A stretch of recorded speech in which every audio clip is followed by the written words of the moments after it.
चलो आज हम लोग नया चैप्टर पढ़ेंगे ना, नया चैप्टर पढ़ेंगे जिसका नाम क्या है, excretory product and there elimination. सही है।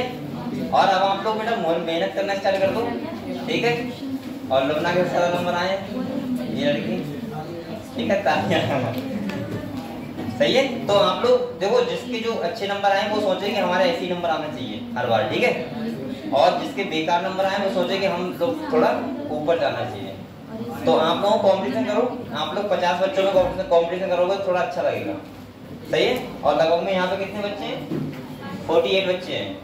और 48 बच्चों में आप लोग बेटा टॉप 5 में तो जो रहेगा मुझे लग रहा है उसी का सिलेक्शन कुछ उम्मीद है बकाया। तो बच्चे फिर क्या करो, मेहनत करो जाते और रैंक में आते रहो, क्योंकि यही टेस्ट है, यही पेपर होगा ऐसे ही बस, और क्या होगा।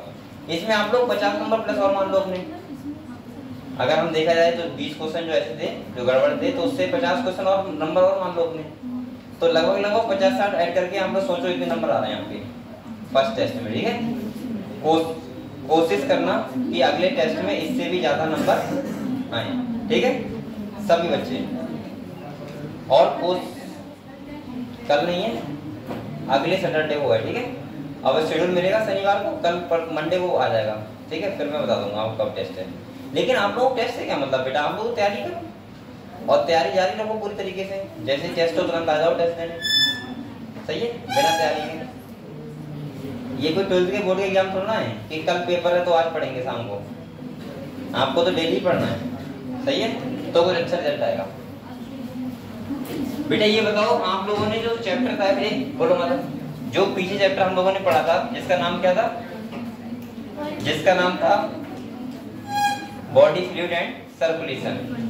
इस चैप्टर में किसी बच्चे को भी डाउट तो नहीं है, कंप्लीट हो गया। यहाँ से भी क्वेश्चन आ सकते हैं, ध्यान रखना नीट में, ठीक है। अब हम लोग चैप्टर नेक्स्ट पढ़ेंगे, वो है तुम्हारा excretory product and there elimination. बच्चे इतने स्वार्थी होते हैं। अब आज बताओ बारिश हुई है अभी तक क्या, और कितने बच्चे कम हो गए सोचो। और अगर एक बूंद भी गिर जाती पानी की, एक बूंद भी, एक बूंद से यहाँ पे 50% खड़े जाते कम, समझ रहे हो। तो ऐसे बच्चे हैं। और अभी बारिश स्टार्ट भी नहीं हुई है, ना बारिश हुई है। तो सब लोगों ने अपने नंबर तो देख दिए, पता लग गया कौन सा इसका लास्ट, कौन सा किसका नंबर है, ठीक है। अभी मैं देखूंगा, सही से देखूंगा, अभी देखा नहीं है मैंने, सही है। चलो ठीक है। आज हम लोग चैप्टर पढ़ेंगे, वो पढ़ेंगे excretory product and there elimination. मैंने आपको बताया था ये चैप्टर भी इंपॉर्टेंट है और अच्छा चैप्टर है। यहाँ पे हम लोग ये समझेंगे कि हमारा जो नाइट्रोजनस बेस्ड मटेरियल होता है वो किस टाइप से हमारी बॉडी से रिमूव होता है और हम लोग उसको कैसे बॉडी से आउट करते हैं। आप लोगों को पता है बेस्ड मटेरियल हमारी बॉडी के लिए हार्मफुल होते हैं, क्या होते हैं, हार्मफुल होते हैं, और हमें यानी कि डिजीज या प्रॉब्लम हो सकती है। इसीलिए उन्हें लगातार कंटिन्यू बॉडी से रिमूव करना बहुत जरूरी होता है। तो आप लोगों ने देखा था, जैसे मैंने आपको बताया था कि हमारी बॉडी में बेसिकली जो बनते हैं वो 3 टाइप के वेस्ट बनते हैं। कितने बनते हैं, 3 टाइप के। एक तो होता है डाइजेस्टिव वेस्ट, दूसरा होता है रेस्पिरेटरी वेस्ट, और तीसरा होता है बेटा नाइट्रोजनस वेस्ट। समझ गए आप लोग। तो टोटल जो आपके वेस्ट मटेरियल बनते हैं बॉडी में, वैसे तो बहुत सारे होते हैं, लेकिन जो मेनली होता है वो कौन कौन से होते हैं। अगर हम लोग वेस्ट मटेरियल की बात करें तो आपकी बॉडी में कितने टाइप के होते हैं बेटा, 3 टाइप के। एक होता है डाइजेस्टिव वेस्ट, जो आप लोग पाचन तंत्र होता है, खाना खाते हो, वो वेस्ट मटेरियल। दूसरा बेटा कौन सा होता है, रेस्पिरेटरी वेस्ट, यानी कि मैं बोल सकता हूं जिसमें हम लोग CO2 बनता है हमारी बॉडी में, क्या बनता है, कार्बन डाइऑक्साइड बनता है। उसको बॉडी से क्या करते हैं हम लोग, जैसे यहाँ पे डाइजेस्टिव वेस्ट होता है तो हम लोग बोल सकते हैं यहाँ पे क्या होता है, फीकल बोलते हैं उसे ना, और उसको बॉडी से इजेशन बोलते हैं। क्या बोलते हैं, इजेशन, बॉडी से बाहर करने को। रेस्पिरेटरी वेस्ट में क्या बनता है बेटा, CO2, क्या बनता है, CO2, और इसको हम लोग क्या करते हैं, बॉडी से बाहर करते हैं, तो उसको क्या बोलते हैं, एक्सपायरेशन, ठीक है। और यहाँ पे ये डाइजेस्टिव हो गया, रेस्पिरेटरी वेस्ट हो गया, और तीसरा कौन सा होता है बेटा, नाइट्रोजनस वेस्ट। और नाइट्रोजनस वेस्ट को भी हम क्या करते हैं, बॉडी से आउट करते हैं। और ये हमारे बेसिकली होते हैं 3 टाइप। कितने टाइप के होते हैं? एक हो सकता है अमोनिया, दूसरा यूरिया, और तीसरा क्या हो सकता है? लेकिन बेसिकली तो हम अमोनिया ही बोलेंगे। अमोनिया कन्वर्ट हो जाता है किसमें? यूरिया में। ठीक है, तो ये अमोनिया हमारा नाइट्रोजन बेस्ड होता है, बॉडी बनता है, उसको हम जो एक्सक्रीट आउट करते हैं उसको, उस सिस्टम को पूरे बोलते हैं एक्सक्रीटरी सिस्टम। क्या बोलते हैं? तो यहाँ पे हमने पढ़ा था वो था डाइजेस्टिव सिस्टम, यहाँ पे पढ़ा था रेस्पिरेटरी सिस्टम यानी कि breathing and exchange of gases, और यहाँ पे जो हम पढ़ेंगे बेटा वो पढ़ेंगे एक्सक्रीटरी सिस्टम। क्या पढ़ेंगे? अगर हम यहाँ पे बात करें बेटा, यहाँ पे अगर मैं देखूं तो आपको बताए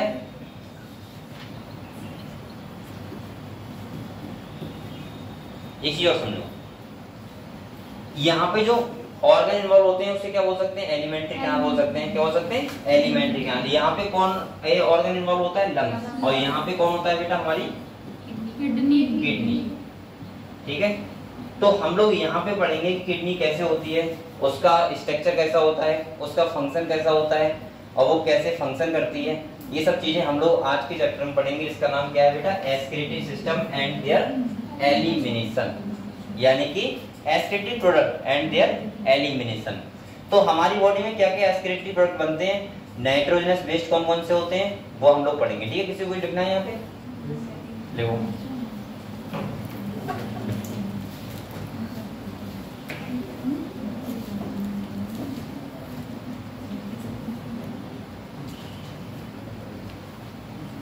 और सभी लोग बेटा मेहनत करते रहो, एक टेस्ट से कुछ नहीं होगा। आप लोगों को कंटिन्यू परफॉर्मेंस करनी पड़ेगी हर टेस्ट में। ठीक है, और ये टेस्ट ही टेस्ट जाके एक बार क्या होगा, एकदम से नीट का पेपर होगा जो आपका, समझ रहे हो? उसमें ऐसा नहीं कि तुम भगवान बन जाओगे, ये कोई शक्ति आ जाएगी। जैसा यहाँ पे करोगे परफॉर्मेंस, वैसा ही तुम्हारा कहाँ पे होगा? नीट में जाके होगा। समझ रहे हो? तो इसीलिए आप लोग मेहनत स्टार्ट कर दो अच्छे से, और कोशिश करो कि हर बच्चे की फर्स्ट रैंक आए। ठीक है, कोशिश करो हर बच्चे की आए फर्स्ट रैंक। कैसे आएगी बेटा? नीचे कोई नहीं रहेगा। अगर सब बच्चे 720 में 720 लेके आओगे, कौन नीचे रहेगा?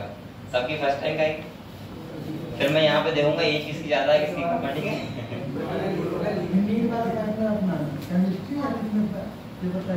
नहीं मैं देखूंगा एज, किसकी एज कम है वो फर्स्ट रैंक पे, और इसकी एज ज्यादा है वो नीचे। ऐसा इसलिए होगा क्योंकि बेटा छोटा बच्चा है, उसने ज्यादा मेहनत की बेचारे ने, तो 720 लेके आया, तो 2-3 साल से इसमें भी तैयारी कर रहे हो। ऐसा अब ऐसा भी नहीं हो पाएगा। पहली बात तो 720 सब बच्चों का है, ये भी तो है। लेकिन एक बात ध्यान रखो, मैं ज्यादा नहीं कर रहा हूँ बेटा, जो अच्छे बच्चे हैं वो एक बात सुनो, आप लोग कोशिश करो 500 प्लस लाने की हर टेस्ट में, सभी बच्चों। मैं ये नहीं कर रहा हूँ 720 जाओ, लेकिन 500 प्लस हर टेस्ट में लेके आओ। अगर इससे कम आ रहा है तो आप सो मत, खाना मत खाओ, कहीं पार्टी मत जाओ, लेकिन ये 500 प्लस नंबर लेके आओ, और ये हर टेस्ट में आनी चाहिए, तब जाके आपका कोई भला होगा। अरे पहले नीट के लिए देखो 600 प्लस नंबर आ जाए, बस ये याद रखो। बकाया एम्स में ले या अरे कुछ भी मिल जाए बेटा, एक नीट के लिए एमबीबीएस बहुत बड़ी चीज होती है। एम्स में जाके क्या करोगे? बाहर तो होगा बड़ी है, लेकिन पहले नीट तो मिले, पहले 600 नंबर प्लस तो आए, तो मिल ही जाएगा। तो आप लोगों का एक, अगर जिस बच्चे के कम से कम 5 टेस्ट में, इधर देखो मैं एक बात आपको बताऊं, अगर आपको ना पता हो, जिस बच्चे के अगर 5 टेस्ट में 500 प्लस नंबर आ जाए, तो मैं मान सकता हूँ कि उसका सिलेक्शन होने वाला है। बिल्कुल कतई रह जाएगा तो पोसे रह जाएगा, वरना हो ही जाएगा एक खास नंबर से, वरना उसका सिलेक्शन कंफर्म है। फिर अगर जिसके 5 टेस्ट में लगातार 500 प्लस नंबर आ जाए उसका, अब आप लोग सोचो कि आप कैसे लेके आओगे। आप लोग सो मत, खाओ मत, पार्टी मत जाओ, फोन मत चलाओ, कुछ भी करो, लेकिन 500 प्लस नंबर लेके आओ, तो आप लोग मानो कि हम डॉक्टर बन गए। अभी आप लोग तो बीच में हो, समझ रहे हो? ना ही डॉक्टर हो ना ही डॉक्टर हो, और ये बीच वाले लोग बहुत बेकार होते हैं ना, तो बेचारे सही से डॉक्टर बन पाते हैं और ना ही बेचारे काम कर पाते हैं सही से। मतलब एक पापा होता नहीं कहते, ना तो ये सारा खेती काम करता है और ना ही कोई भला कर रहा है वैसे, तो क्या करता है, घर पे रह के सोता है खाली। तो उसके हिसाब से मत बनो, या तो 500 प्लस नंबर लेके आओ या फिर मेहनत करना स्टार्ट कर दो सभी लोग, ठीक है। जितने बच्चे हैं सब लोग सुन लो ध्यान से। इतने नंबर तो आपकी टेस्ट में आने चाहिए, समझ लो। तो आप लोग सोचोगे अब मेरा सिलेक्शन होने वाला है, और ये टेस्ट कुछ और नहीं है, ये नीट के पेपर मान लो बस। यहाँ गलतियां कर रहे हो, वहां पे गलतियां नहीं करनी चाहिए। और जब यहाँ पे कंटिन्यू करोगे तो मैं गारंटी कर रहा हूँ आप लोग अगर यहाँ 500 करीब पहुंच रहे हो तो वहां पे आप लोग 600 प्लस ले आओगे आराम से, अगर तुम्हारे सब फेवर में रहा तो। तुमने पूजा करिए सही से। किस्मत का भी, लक का भी बहुत बड़ा रोल होता है इस पेपर में। 10% लक का रोल होता है। इसका मतलब 72 नंबर आपके या तो बढ़ेंगे या कम होंगे, समझ गए। 72 मार्क्स। अब आप कहोगे लक क्या होता है? लक का मतलब होता है कि किस टाइम पे तुमने क्या काम किया है, वो लक होता है। अभी आपने पढ़ के गया, दो स्टूडेंट पढ़ के गए, आपको पता था ना पेपर कैसा होगा। लेकिन कभी कभी ऐसा होता है कि हमारा माइंड का ही बिल्कुल हमारे हाथ ही बैठ चलते हैं किताबों पे, जहाँ जहाँ क्वेश्चन होते हैं अलग अलग। कुछ बच्चे ऐसे होते हैं मेहनत करके पहुंच जाते हैं, लेकिन बाद में कहते हैं क्वेश्चन ये वाला मैं नहीं पढ़ा, खाली उस चैप्टर में वही क्वेश्चन आ गया। होता है। आप तो एक रैंडमली पढ़ रहे हो। अब आपने सपोज मानो कि पूरा चैप्टर बहुत अच्छे से पढ़ा, खाली एक चीज नहीं पढ़ पाए बस धोखे से, या ये थोड़ा आपको कठिन लगा, या बारिश हो रही तो आप कोचिंग नहीं आए मान लिया, और वो चीज आप भूल गए। बेटा पूरा चैप्टर कितनी मेहनत से पढ़ाओ, लेकिन आपका क्वेश्चन तो बेकार हो गया, फिर वो चैप्टर का क्या वैल्यू बताओ? कोई वैल्यू नहीं। मैंने कहा था यहाँ पे बेटा ये नहीं होता है कि आपने चैप्टर कितनी मेहनत से पढ़ा, आपको क्वेश्चन कितने की डिपेंड करता है। अगर आपने ह्यूमन फिजियोलॉजी सारी बहुत अच्छे से पढ़ी है और आपने 10 में से 8 क्वेश्चन गलत कर दी तो क्या फायदा फिर? तो इसका मतलब यह है कि जो क्वेश्चन बन रहे थे वो आपने सीखा ही नहीं। तो इसीलिए मैं कह रहा हूँ बार बार कि इम्पोर्टेंट ये है कि आप क्वेश्चन कैसे किस टाइप से कर पा रहे हो, ठीक है। और यहाँ पे कोशिश करो हर बच्चा कि 500 प्लस नंबर लेके आए, ठीक है। चलो अगले बढ़े बेटा, लिख लिया सब लोगों ने। तो हमारी बॉडी में जो वेस्ट मटेरियल होते हैं वो कितने होते हैं? 3 टाइप के, नाइट्रोजनस, डाइजेस्टिव और रेस्पिरेटरी। तो ये तो हमने पढ़ लिया डाइजेस्टिव सिस्टम में, ये हमने पढ़ लिया breathing and exchange of gases में, अब वो हम पढ़ेंगे अब एक्सक्रीटरी सिस्टम में, ठीक है। तो बेटा इसके बाद अगर हम बात करें तो आप लोगों को पता है कि हमारी बॉडी में या किसी की बॉडी में एक्सक्रीटरी ऑर्गन अलग अलग होते हैं। क्या सबके पास किडनी होती है? नहीं। अगर हम अपनी बात करें तो हमारे अंदर अमोनिया ही बनता है, लेकिन अमोनिया कन्वर्ट हो जाता है किसमें? लीवर में। लीवर में कन्वर्ट होता है, और अमोनिया किसमें कन्वर्ट होता है? यूरिया में। और यूरिया यूरिन की तरह क्या होती है? यूरिन की तरफ पास आउट हो जाती है हम लोगों में, ठीक है। तो एक बात मैंने कल बताई थी, अगर हम एक्सक्रीटरी सब्सटेंस के हिसाब से देखें, सही है, या एक्सक्रीटरी प्रोडक्ट के हिसाब से देखें तो एनिमल्स जो होते हैं वो कितने टाइप के होते हैं? 3 टाइप के। कितने टाइप के होते हैं बेटा? मैंने कल आपको बताया था अगर हम एक्सक्रीटरी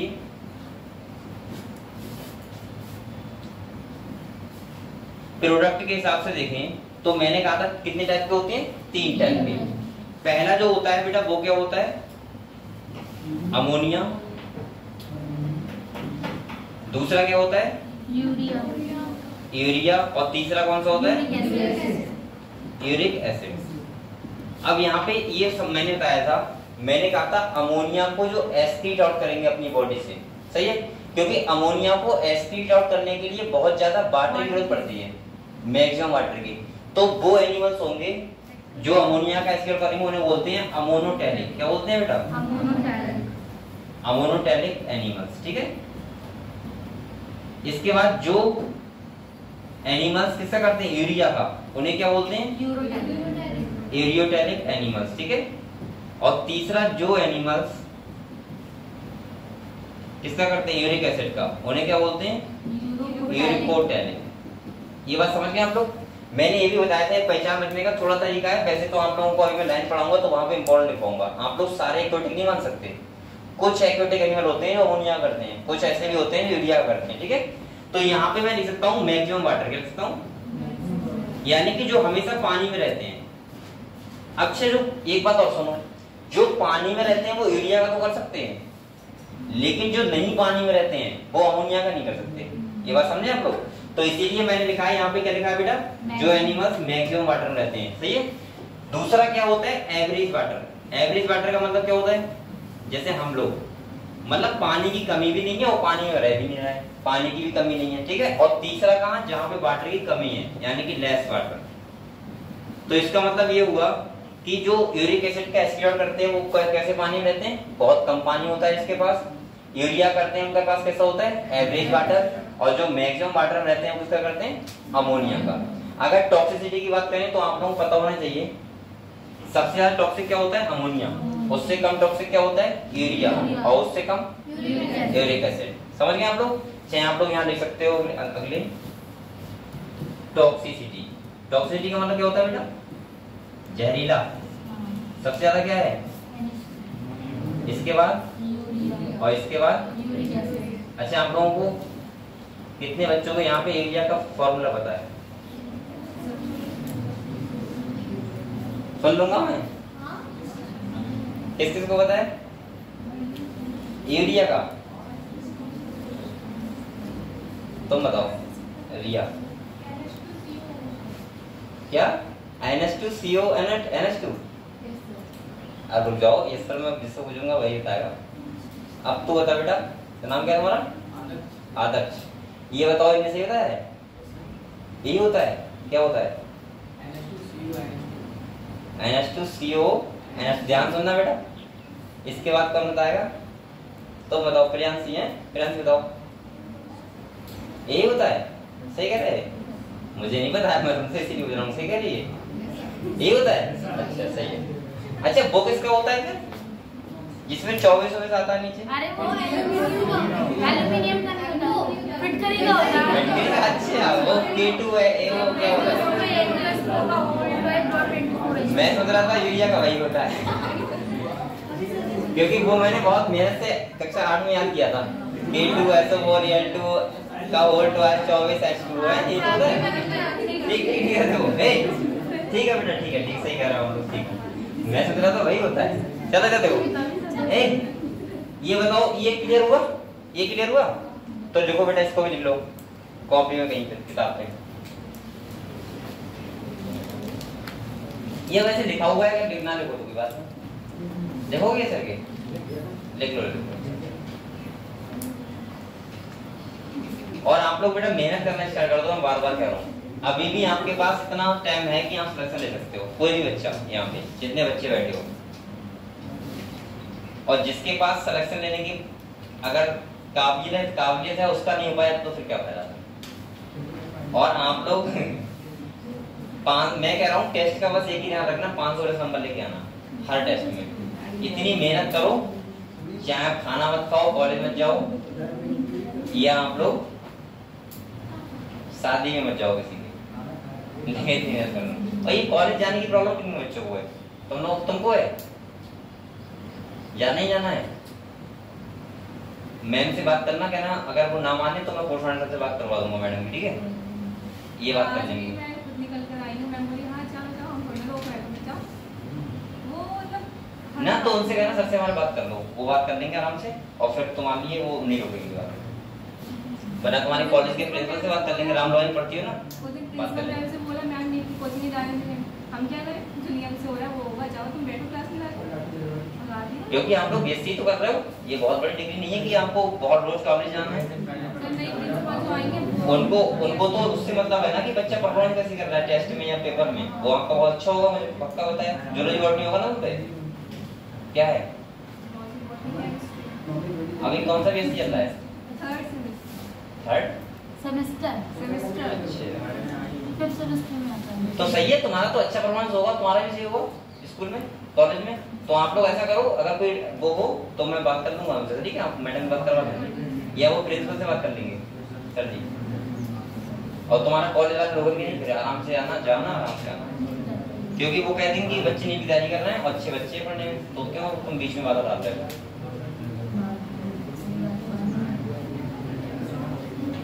मैं बताऊं आप लोगों को, कॉलेज जाने के खिलाफ नहीं हूं मैं, तुम जाओ आराम से, टाइम से आ जाओ कोचिंग का। लेकिन बेकार तब लगता है कि कोई बच्चा सही, मैं भी था कभी, तो मुझे भी प्रॉब्लम होती थी, लेकिन मैंने ऐसा किया नहीं था कभी। कोई बच्चा सुबह उठे, कॉलेज जाए तैयार होके, वहां पे कुछ हो तब भी ठीक, खाली बैठे रहो, दोस्तों से बातें करो, चले जाओ, सही है? अब वहां से आने के बाद तुम क्या करोगे? यहाँ आओगे, थक जाओगे वैसे ही, फिर घर पे जाओगे 5 बजे, सो जाओगे, शाम को नींद आ जाएगी। अब तुम्हारा कॉलेज जाना ना हो तो क्या होगा, आप लोग आराम से सुबह 3-4 घंटे पढ़ तो सकते हो, ये वाला दिन में ही पढ़ सकते हो, इसके बाद रात में ही पढ़ सकते हो, खाली ट्यूशन आना है, थोड़ा डिफरेंस रहेगा। तो इस चक्कर से मैं कह रहा हूँ, ठीक है, जो बच्चे कॉलेज जा रहे हैं वो बस कॉलेज में जाओ। जेब भी सही उसमें नहीं होता ज्यादा है। तुम्हारे मैडम नहीं बुलाते कभी? वो पीछे लड़कियां बैठी हैं, जेब की बात हैं, तुम्हें नहीं बुलाते हैं? वैसे कोई मतलब नहीं, जाओ मत जाओ, है तो वो सही है। तुम लोग तो डेली जाते हो मुझे लगता है। गवर्नमेंट कॉलेज है सर, बायोमेट्रिक की वजह से ये लोग जाते हैं रोज। मैं तो आज जा भी नहीं रही थी, मैं अपने फाइल का वर्क भी बुलाया था, वो भी दिया नहीं। गवर्नमेंट कॉलेज तो उससे क्या है, तुम जाओ मत, क्या दिक्कत है? अब तुम इतने कांटेक्ट में रहोगे टीचरों के तो वो बुलाएंगे ही। तो वैसे भूल जाओगे टीचर को, मतलब टीचर कांटेक्ट नहीं मत रहो, वो कहेंगे सबसे बेकार बच्चा है। तो ठीक है, अपना काम चलाओ खाली, ठीक है। चलो ये लिख लिया आप लोगों ने बेटा, ये लिख लिया। तो अब हम लोग इसके बाद क्या पढ़ेंगे, ये हम लोग पढ़ेंगे किताब। तो हम लोग किताब निकालो, हम लोग चैप्टर लिख लिया तुमने, चलो लिखो। मैं तुम्हें हकीकत कहूंगा नहीं, तुम बता चुका हूं ना ये बात। मैं तुम्हें बता चुका हूं ना, मैं जब 12th में था तो फर्स्ट ईयर में आया था, तो तुम्हें पता है यूपी बोर्ड में सबसे ज्यादा बड़ा प्रेशर रहता है। यूपी बोर्ड के सब में रहता है, कोचिंग पढ़ो उन्हीं टीचर से, स्कूल वालों से। नहीं, हमारे स्कूल में बहुत बड़ा था, सबके स्कूल में होता है मेरा, यूपी बोर्ड में तो होता है। इंटर कॉलेज में कौन सा इंटर कॉलेज? अरे अमूली देवी नहीं होगा, लेकिन नॉर्मल होता है। अब सुनो, अब वहाँ पे एक टीचर थे बायोलॉजी के, मैं उनसे पढ़ाई नहीं। अब मैं एक और टीचर थे, उनसे पढ़ा था, जो मुझे सही लग रहे थे। वो मेरे इतने खिलाफ हो गए थे कि उन्होंने मेरे खिलाफ एक एप्लीकेशन दी थी वहाँ पे, ये ऑफिस में कॉलेज के। तो फिर क्या हुआ, लेकिन मैंने कसम खा ली थी कि पढ़ूंगा नहीं। तो मैंने क्या करोगे बताओ, 2 नंबर कम दो प्रैक्टिकल में, और उन्होंने वही किया, 28 दिए थे मुझे, और बकाया सब बच्चों कितने दिए थे? 30। लेकिन थ्योरी तो मेरे हाथ में था ना, मेरे खाली बस वो 2 नंबर और 2 नंबर और 4 नंबर कमाए थे 100 में से, और सबसे ज्यादा वाले मेरे नंबर आए थे। तो मेन चीज ये है कि आप लोग ध्यान रखो अपने ऊपर फोकस, कि कितना आपको अपने ऊपर कॉन्फिडेंस है, ठीक है, बकाया नहीं। तो कोशिश करो। बाद में वो कह रहे थे ठीक है आपने बायोलॉजी बहुत अच्छे से पढ़ी थी, मैंने कहा हाँ ठीक है।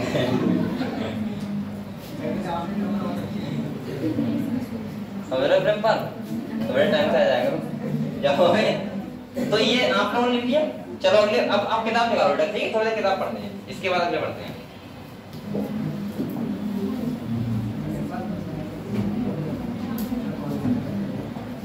तो आप लोग ज्यादा टेंशन मत लिया करो इसमें वगैरह की।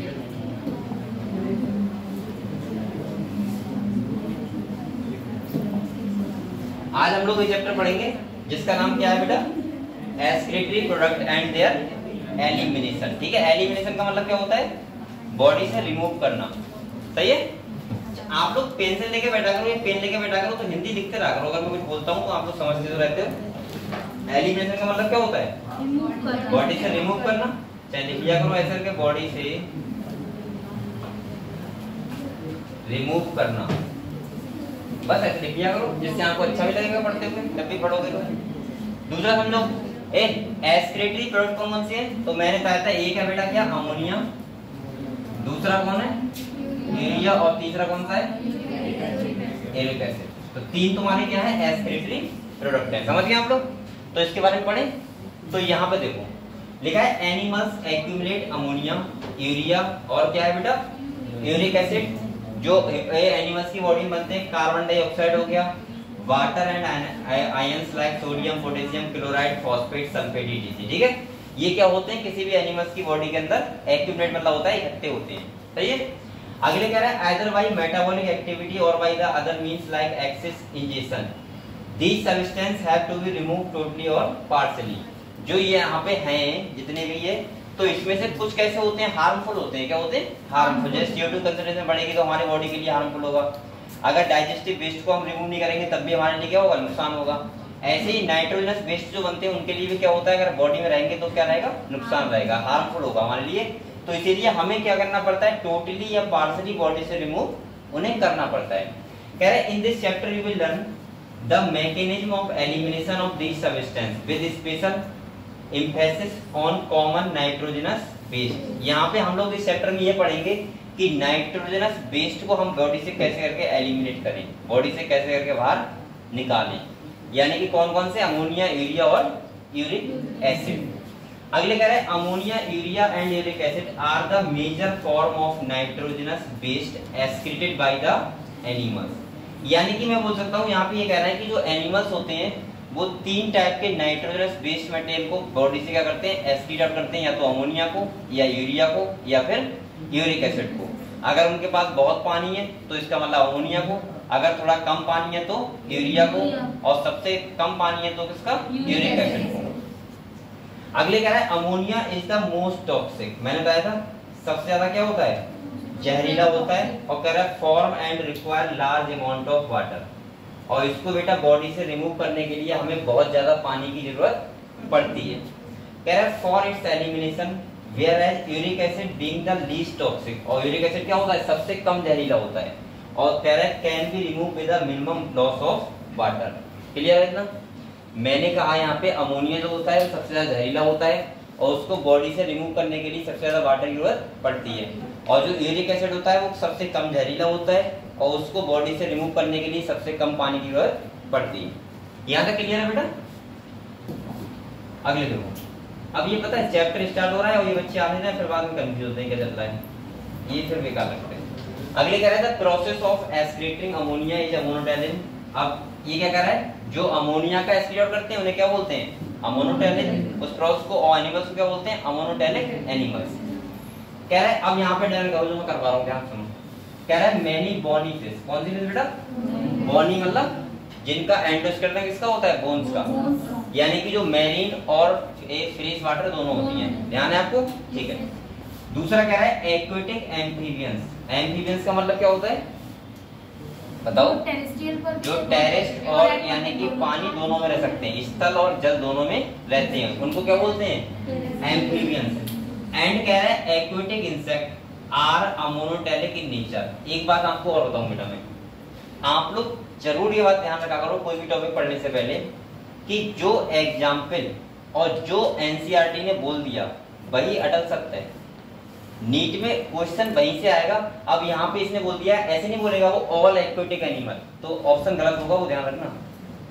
ऑल नहीं बोलेगा, हमेशा वो 3 में से एक चीज देगा, या तो देगा बोनी फिश। अब बताओ यहाँ पे क्या इसने वो वाली फिश लिखी है, कार्टिलेजिनस फिश।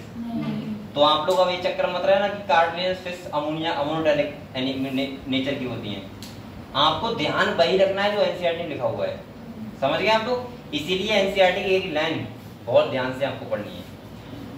अगले देखो क्या कह रहा है, तो आपको 3 चीजें ध्यान रखना है, कौन सा, बोनी फिश, दूसरा एक्वेटिक एम्फीबियंस, और तीसरा एक्वेटिक इंसेक्ट, जो कैसे नेचर के होते हैं, एक्वेटिक नेचर के। क्लियर? इन तीनों को अंडरलाइन करो बेटा, यहाँ से क्वेश्चन तो आएगा या काइंड ऑप्शन स्टार नो। यहाँ पे मैंने बोला कि अमोनोटैलिक नेचर के कौन होते हैं, एक्वेटिक इंसेक्ट, एक्वेटिक कौन, एम्फीबियंस, और तीसरा तुम्हारा हो गया बोनी फिश। क्लियर? अगले देखो बेटा, अगले देखो कह रहा है ammonia as it is readily soluble is generally excreted by diffusion across body surface और through gill surface in fish. इसमें मछलियों में एज अमोनियम आयंस। आप लोग बताओ यहाँ पे ये कह रहा है कि जो इनके द्वारा जो एक्सक्रीट होता है अमोनिया का, वो कैसे हो सकता है, नॉर्मल किससे, डिफ्यूजन से। किससे हो सकता है, डिफ्यूजन का मतलब क्या होता है बेटा, high concentration to low concentration, तो अपने आप से बॉडी से रिमूव चीजें हो जाती हैं। और दूसरा कह रहा है इनके पास क्या होते हैं, गिल सरफेस होते हैं, इनके पास जो फिश्म होते हैं उनके द्वारा भी हो जाता है। अगले कह रहा है kidney do not play any significant role in its removal. यहाँ पे किडनी का कोई काम नहीं होता है, क्योंकि किडनी का काम तो तब होता है ना जब यूरिया को रिमूव करना होता है, तो वहां पे किसका होता है, किडनी का, क्योंकि किडनी क्या करती है, यूरिया से यूरिन बनाती है। क्या बनाती है, यूरिन। अगले कह रहा है टेरेस्ट्रियल एडेप्टेशन का मतलब होता है स्थलीय में, स्थल में जो रहते हैं, एडेप्टेशन का मतलब जो वहां पे रह पा रहे हैं स्थल में। कह रहा है necessitated the production of lesser toxic nitrogenous waste like urea, और दूसरा क्या होता है बेटा, यूरिक एसिड। मतलब ये वो जो टेरेस्ट्रियल फॉर्म होती है उसमें या तो बनेगा वो यूरिया, और या क्या होगा, यूरिक एसिड। समझ गए आप लोग? और जो कैसा होता है, कम टॉक्सिक होता है। तो कह रहा है बेटा फॉर कंजर्वेशन ऑफ वाटर, यानी कि यहाँ पे वाटर का संरक्षण वो कर सके, बचा सके। अब आप लोग बताओ, अगर नेचर ऐसा करता कि आपको अमोनिया एस्किड आउट करना पड़ता, अब आपके पास आप रह रहे हो टेरेस पे, पानी है ही नहीं आपके पास, तो क्या करोगे बताओ? मर जाओगे ऐसे तो। सही है। तो या हम बोल सकते हैं कि हमारी यूरिया को एस्किड आउट करने के लिए कम पानी जरूरत पड़ती है, और यूरिक एसिड को एस्किड आउट करने के लिए और कम पानी जरूरत पड़ती है। समझ गए हम लोग? अब आप ये मत सोचना कि बेटा हमारे पास पानी बहुत है, सबके पास पानी बहुत है। ह्यूमंस में भी ऐसे बहुत लोग ऐसी जगह पे रह रहे हैं जहाँ पानी की बहुत ज्यादा कमी है। आप लोग पता ही बात, वहां समझ लो कि पानी ये कैसे समझ लो एक दूध की तरह है। जैसे आपने दूध में यहाँ पे लेते हो 60 रुपए लीटर, कितना रुपए लीटर मिलता है? 60 रुपए लीटर मिलता है ना? अरे कितने रुपए लीटर मिलता है? 60 रुपए मिलता है। ऐसे बेटा पानी मिलता है 60 रुपए लीटर कई जगह। जहाँ पहले आप समोसा खाओगे तो पहले सोचोगे समोसा खाऊं या पानी पीऊं 3 रुपए का, समझ रहे हो?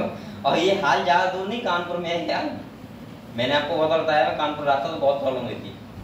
3 दिन रखा हुआ पानी पी लेते हैं लोग वहाँ पे, और आप लोग सोचते हो कि अरे ये तो सुबह का है, मैं क्यों पी लूं? लगता है ऐसी ऐसी जगह है जहाँ पे पता है क्या है, ये देखो ऊपर उन्होंने क्या मकान बना हुआ है, नीचे क्या है एक गड्ढा टाइप का बना लिया है पानी के लिए, और जो ऊपर का आप पानी खर्च कर रहे हो, जैसे नहा रहे कुछ भी, वो पानी नीचे जाके और फिर क्या होता है उससे भी वो काम करते हैं बाद में, समझ रहे हो? उससे कपड़े धोने का काम कर लिया, बर्तन धोने का काम कर लिया उसी पानी से। और बेटा फिर क्या होता है, दूसरी बात सुनो, वही पानी फिर जाता है कहाँ पे, एक जगह जाता है, और जहाँ पे उसी का क्या होता है फिल्ट्रेशन, और फिल्टर होकर फिर वही पानी वापस आता है। तो आप लोग ये मत सोचो कि यहाँ पे पानी बहुत ज्यादा है तो हर जगह बहुत ज्यादा है, समझ रहे हो? तो इसीलिए ह्यूमंस में भी ऐसे बहुत लोग हैं जिनके लिए क्या जरूरत पड़ना चाहिए, यानी कि अगर यूरिया का एस्पिरेशन ना होता तो वहां पे क्या होती, प्रॉब्लम क्रिएट हो जाती। सही है। अमोनिया के एस्पिरेट करने के लिए बहुत ज्यादा वाटर की जरूरत पड़ती है, इसीलिए वही एनिमल्स अमोनिया कर सकते हैं जो कहाँ रहते हैं, हमेशा पानी में रहते हैं। समझ गए आप लोग? ठीक है। तो अगले कह रहा है बेटा मैमल्स। मैमल्स में कौन आता है, हम लोग आते हैं। कह रहा है मैनी टेरेस्ट्रियल एम्फीबियंस, बहुत सारे ऐसे होते हैं टेरेस्ट्रियल एम्फीबियंस होते हैं। और तीसरा दिख रहा है बेटा मैरीन फिश। यहाँ पे सबसे इंपॉर्टेंट पता है क्या है, ये फिश की कहानी। ध्यान रखना, स्टार बना लो यहाँ पे भी बेटा, और स्टार बना लो वहां पे भी। कहाँ पे, यहाँ पे। ये दोनों फिश की कहानी ध्यान रखना, क्योंकि बच्चे फिश को बेसिकली समझते हैं एक्वेटिक, क्या समझते हैं, और जल्दी से वो अमोनिया लगाते हैं, क्योंकि वो ध्यान नहीं रखते हैं कि अमोनिया को एक्सक्यूट करने के लिए बहुत ज्यादा पानी जरूरत पड़ती है। तो फिश का मतलब क्या समझते हैं वो, कि वो अमोनिया का ही एक्सक्रीशन करती होंगी। लेकिन ध्यान रखना, ऐसे क्वेश्चन बहुत जल्दी गलत हो जाता है। यानी कि हम बोल सकते हैं यहाँ पे कि बोनी फिश जो होती हैं वो अमोनोटैलिक होती हैं, और बेटा बकाया मछलियां कैसी होती हैं, यूरियोटैलिक। दोनों जगह स्टार मारो, ध्यान से ध्यान रखना, यहाँ से एक क्वेश्चन फंस जाएगा, और गलत मत कर देना, ये बता दे रहा हूँ। और दूसरा देखो यहाँ पे ये भी बहुत अच्छा इन्हें दिया है, एक्वेटिक एम्फीबियंस और टेरेस्ट्रियल एम्फीबियंस। तो टेरेस्ट्रियल तो समझ में आ जाएगा खैर आपको, एक्वेटिक का मतलब अमोनिया और टेरेस्ट्रियल का मतलब यूरिया। क्लियर हुआ? लेकिन मछली का ध्यान रखना बस, वहां पे बेटा बोनी फिश है, यहाँ पे कौन सी है, सारी फिश जितनी भी है। मैरीन मतलब हाँ फिश मैरीन तो होती है बेसिकली, लेकिन मैरीन फिश यहाँ पे आप लोग यहाँ पे कार्टिलेजिनस फिश आप ले सकते हो इसकी जगह पे, लिख लो आप लोग कार्टिलेजिनस फिश। क्योंकि बेटा समुद्र में जो मछलियां होती हैं वो कौन सी होती हैं, कार्टिलेजिनस फिश ही होती हैं। और आपकी जो बोनी फिश होती हैं वो कहाँ पे होती हैं, फ्रेश वाटर और मैरीन दोनों में। समझ गए आप लोग? तो यहाँ पे जो देख लो, ये ऐसे ध्यान रखना कि कार्टिलेजिनस फिश यूरिया का और बोनी फिश अमोनिया का। समझ गए? बस इतना ध्यान रखना। अगले जो कह रहा है mainly excrete urea are called ureotelic. ये क्वेश्चन 100% यहाँ से आएगा, जो मैंने बताया फिश वाला कहानी तुम्हें, बोनी फिश, कार्टिलेजिनस फिश, इसके बाद एक्वेटिक एम्फीबियंस और टेरेस्ट्रियल एम्फीबियंस। अगले कह रहा है बेटा ammonia produced by metabolism is converted into the urea in the liver of these animals and released into the blood which is filtered and excreted out by the kidney। आप लोग ऐसा लिख लो, यहाँ पे देखो, जो हमारे अंदर अमोनिया बनता है, क्या बनता है बेटा, अमोनिया कन्वर्ट होता है किसमें, यूरिया में। सही है। और जिसको हम लोग जो कौन करता है, लीवर। समझ गए आप लोग? और यूरिया से क्या बनता है बेटा, यूरिन। और यूरिन को जो यूरिया से यूरिन बनाती है वो क्या होती है, किडनी। तो यहाँ पे ये नहीं है कि खाली किडनी का ही रोल है, हम लोग किडनी का रोल खाली मानते हैं, लेकिन यहाँ पे बेसिकली किसका रोल है, लीवर का भी रोल है। तो आप लोग लिखो यहाँ पे अगर किसी का लीवर बेकार हो जाएगा तब भी उसकी किडनी बेकार हो जाएगी उससे पहले, क्योंकि किडनी का काम ही नहीं होगा भाई, जब यूरिया अमोनिया यूरिया में कन्वर्ट ही नहीं होगी तो।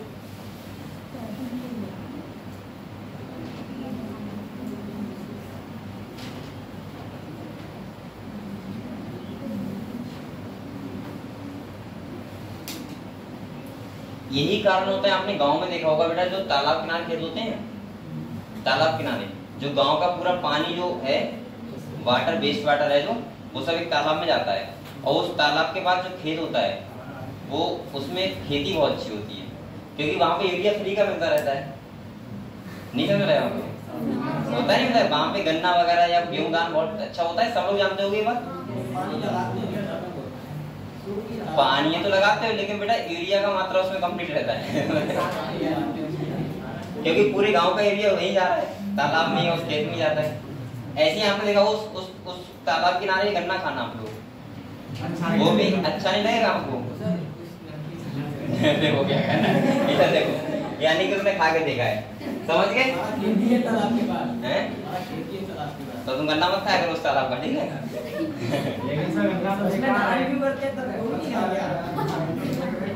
ऐसे तो सारी वेजिटेबल्स और राइस सब कुछ ऐसे कहाँ कहीं ना कहीं से तो आता ही है ट्रांसपोर्ट। हाँ वो तो है ही, लेकिन अब तुमको एक चीज पता हो, एक चीज हो कि हम वैसे खा लें तो क्या दिक्कत है? ऐसे तो आप लोग बिस्किट अगर बनते हुए देख लोगे तो नहीं खाओगे, आप लोग ब्रेड बनते हुए देख लो तो नहीं खाओगे। अचार पता है, अचार की फैक्ट्री में एक बार गया था, वहां पे मैंने देखी तब से मैं अचार नहीं खाता हूँ। ये वाला कौन सा होता है? हाँ मूल वाला इतने गंदे तरीके से बन रहा था कि आप देख नहीं सकते, और जब वो डिब्बे में पैक होके आता है तो आपको लगता है कितना अच्छा लग रहा है। ब्रेड आप बनते हुए देख लो कभी नहीं खाओगे। और जो जूस बनते हैं, जूस ये तुम्हें क्या लग रहा है बहुत प्योर होते हैं? इसमें बेटा टोटल फ्लेवर्स होते हैं, और जो इसमें जो शुगर होता है टोटल, जो जूस आते हैं आप लोग पीते हो कौन सा आता है? आम का जूस कौन सा होता है? माजा हो गया, स्लाइस हो गया, वो सब पीते हो।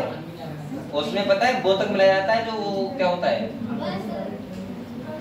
गंगा फल, बोतक मिलाते हैं उसमें, कद्दू वगैरह वो सब मिला के, और उसमें चीनी वगैरह डाल के, और समझ रहे हो आप लोगों को फ्लेवर डाल के दे दिया जाता है। आप लोगों को कितना टेस्टी लग रहा है, तो वो सब चीजें चलो इधर आ जाओ। ठीक है बेटा, तो आप लोगों को ये पता होना चाहिए कि ये चीजें आती हैं कैसे बनती हैं, तो आपको वो बहुत दिक्कत होगी, लेकिन हम लोग नहीं देखते तो मजे से खाते हैं बिस्किट। अब वो वहां पे ऐसा ना गेहूं धुल रहे हैं वहां पे, और गेहूं को एकदम प्योर करके बढ़िया करके बना रहे हैं बेटा, उसमें घुन वगैरह सब मिक्स हो जाता है, समझ रहे हो?